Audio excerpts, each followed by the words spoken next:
Let's just dive right in, shall we? Welcome to this explainer, where we're going to follow a brave little cat named Milo. We'll use his journey to master some incredibly practical English vocabulary and grammar.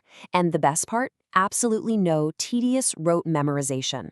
You know, learning a language seriously doesn't have to mean staring blankly at a textbook. Sometimes, the absolute best way to absorb new structures is simply to immerse yourself in a really great story.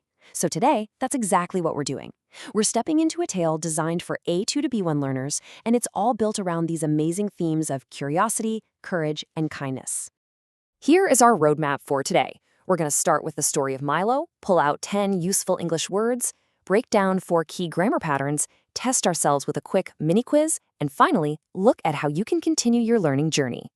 Before we jump into the story, just keep our 4-step method in mind. We start by reading to guess the meaning, then we notice the difficult bits, learn from the explanations, and finally, use them in your own life. Oh, and a quick pro tip for you. If you ever get totally stuck on a sentence, just look for the subject and the verb. Seriously, English sentences always grow around those 2 core elements, so they're your absolute best anchors. Okay, let's move right into Section 1, the story of Milo, chapters 1 through 6. Let's step into his world. And as we do, really keep an ear out for the natural rhythm of the sentences. Our adventure begins late at night. Milo was about to fall asleep when a soft silver light shimmered under his door. He opened it slowly. On the floor, there was a tiny map. It was not only glowing, but also purring. Notice that phrase, was about to fall asleep? It instantly drops us into that perfectly quiet moment right before dreams begin, right? And then it's interrupted by something totally wild, a map that's literally purring like a kitten. The map gives Milo a very simple yet mysterious mission. Follow the moon. Now, Milo used to be terrified of the dark, but tonight his curiosity totally takes over.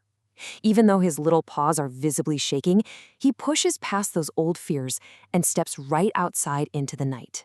Out in the garden, he bumps into a helpful stranger, a fox carrying a lantern. And this fox drops a beautiful, wise piece of advice.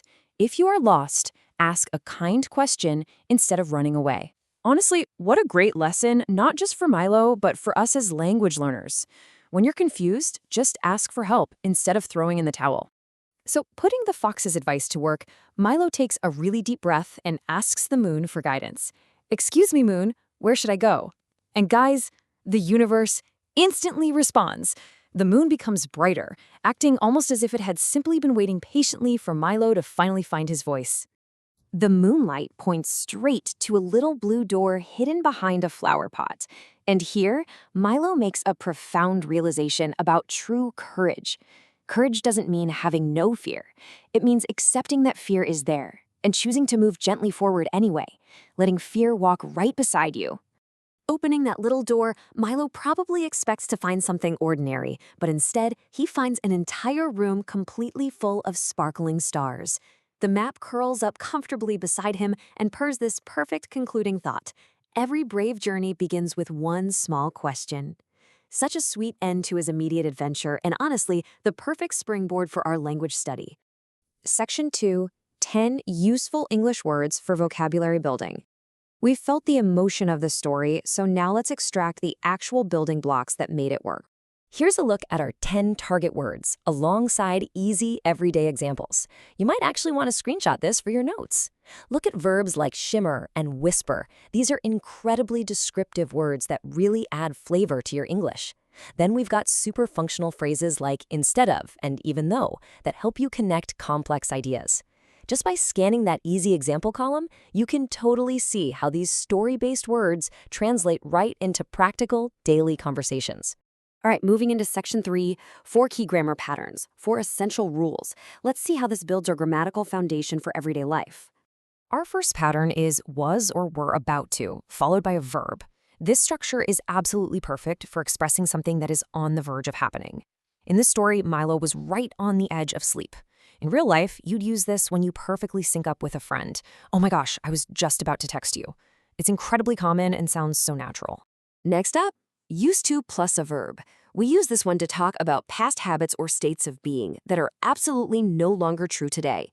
Think about Milo's former fear of the dark. He used to be afraid, but not tonight.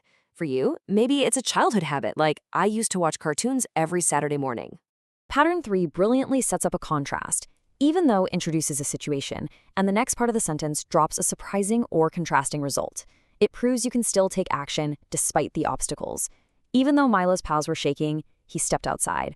Or, for us, even though I was tired, I studied. It's a real powerhouse phrase.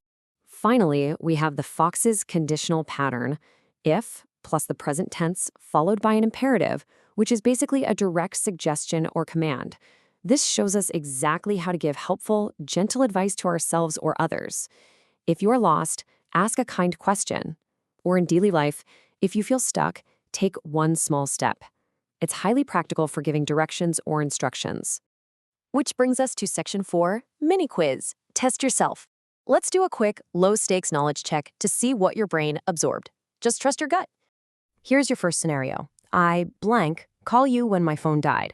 What fits best for an interrupted action? Is it A, was about to, B, used to, or C, full of? If you went with A, nailed it. I was about to call you when my phone died.